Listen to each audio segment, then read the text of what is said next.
Yo, what's going on guys, Arekkz here, welcome back to another Division video, and in today's video we are talking about the patch notes for tomorrow's 1.2 conflict update coming to the Division. Super near now, really excited, looking forward to trying out that new incursion and also checking out some of the new gear sets, the new Dark Zone changes, and just in general having a load more stuff to do in the PvE open world.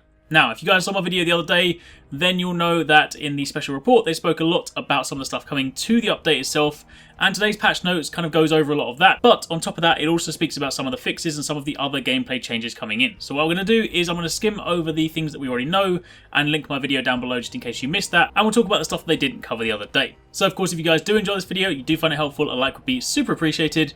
Comment down below and let me know if you have any questions. Also, first and foremost, just before we dive into it, it's my understanding that the update will be going live tomorrow at around 11 AM UK time.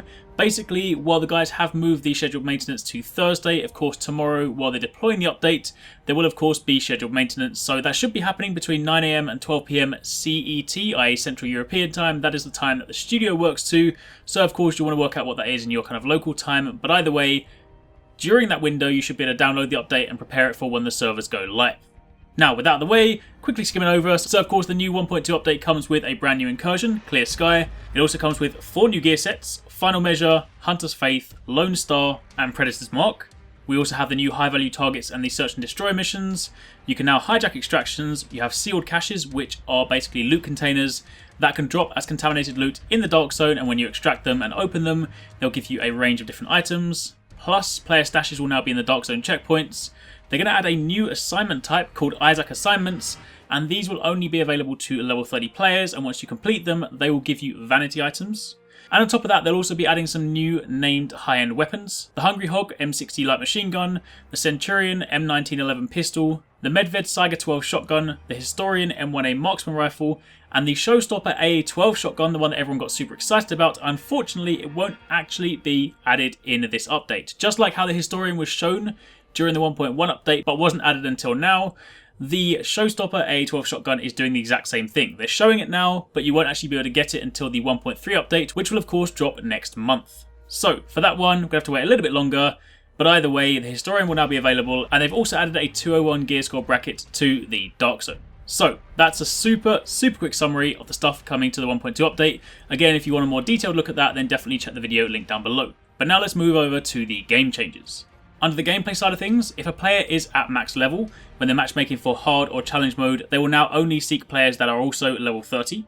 Your armor damage mitigation cap has been increased to 75%, and don't forget that in your attribute menu, you'll now see toughness, which is basically a combination of stamina and armor. On top of that, there's also improved weapon blind fire and overall handling while in cover.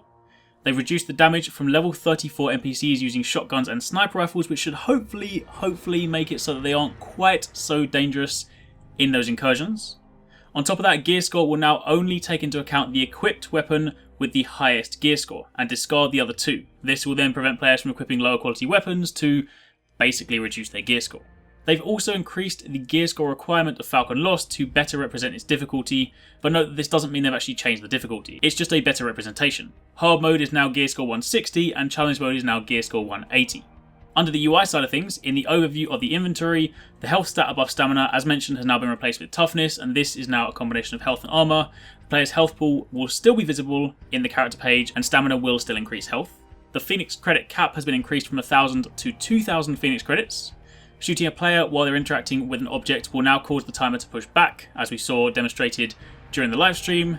Players also now have a voice chat indicator in-game, so you can see if people's VoIP works. And finally, the special gear vendor has been renamed the special equipment vendor. As for the item side of things, the Sentry's Call 4-piece talent will now only apply to semi-automatic weapons. That's pistols, shotguns, and marksman rifles. And also the second bonus on performance mods has now been significantly improved. The patch notes didn't state what that significant improvement is, so for that I guess we'll have to wait until we see them in game. As for the Dark Zone, the extraction departure time once the helicopter arrives has been increased to 60 seconds, and while I appreciate some people might not be too happy with that, of course the reason is to account for the new cutting the rope or hijacking mechanic. Then moving away from the gameplay stuff and speaking about loot balancing, we of course know that the guys are working hard to try and give us better loot in a lot of the activities. Do of course bear in mind you won't necessarily get really good loot in the really easy activities because of course there still needs to be a challenge element, but the patch notes has a complete breakdown of what will include what. I'm going to try and skim through this super quickly, but I will link the patch notes down below if you want to have a detailed look. Kicking things off with missions, hard mode bosses will now drop 163 gear score high ends, and your hard mode mission reward will also be another 163 gear score high end. Challenge mode boss drops will either be 2 182 gear score high ends, 1 182 gear score high end, or a chance of a 214 gear set piece, and finally a chance at a 191 gear set piece, so of course it will fall within one of those ranges. And as for the challenge mode mission reward, that'll be a high end at 182 gear score. Now of course, yes, that won't necessarily be great for everyone at the top of the gear score bracket, but do bear in mind they can't make every single activity viable, otherwise people would just never do incursions and they would just farm missions. As for Falcon Lost and Clear Skies, the hard mode boss drop will give you a 204 high end weapon and a 214 gear set piece, and a chance at another high end, which will either be 182 or 204 gear score, or alternatively a 214 or 240 gear set piece. So that is 3 rewards: a guaranteed 204 high end weapon, a guaranteed 214 gear set piece, and a potential chance at one of those options. So either a 182 204 high end or a 214 240 gear set piece. So doing hard mode, the boss can give you a 240 gear set piece, it will just be random. On top of that, you'll also have the hard mode weekly reward, which will give you a 204 high end weapon and a 214 gear set piece. As for challenge mode, you'll get a 204 weapon, a 240 gear set piece, and a chance at either a 204 high end weapon or another 240 gear set piece. And as for the challenge mode weekly reward, that'll also be a 204 high end weapon and another 240 gear set piece. So basically, you'll be able to repeat hard and challenge mode missions time and time again to try and farm 214 or 240 gear set pieces, irrespective of whether or not it's the weekly reward. And again, as a quick reminder, hard mode will be going live tomorrow for the new incursion, but the challenge mode difficulty will not be going live until the week after, so you do have a week to try and gear up. As for the Dark Zone, some of the changes we already spoke about. We know about these sealed caches, which now have a chance to drop equipment, Division Tech, and Dark Zone credits. We also know that there will now be 3 Dark Zone brackets, 0 to 160, 161 to 200, and 201 plus. And in the 0 to 160 and 160 to 200 gear score brackets, named level 30 NPCs have a chance of dropping 163 high ends or 191 gear set pieces. Named level 31 NPCs have a chance to drop 163 or 182 high ends and 191 or 214 gear set pieces. And named level 32 NPCs have a chance to drop 163, 182 or 204 high ends and 191, 214 or 240 gear set pieces. So even if you are in the lower brackets, you do have a chance of getting 240 gear set pieces, albeit more slim, from the very top of the Dark Zone. As for the gear score 200 plus bracket, of course every single Division Tech box will include high-end Division Tech, plus you'll also have a greater chance at getting weapons and a lower chance at getting weapon mods and gear mods, and your named level 32 NPCs will drop either 182 or 204 high ends and 214 or 240 gear sets.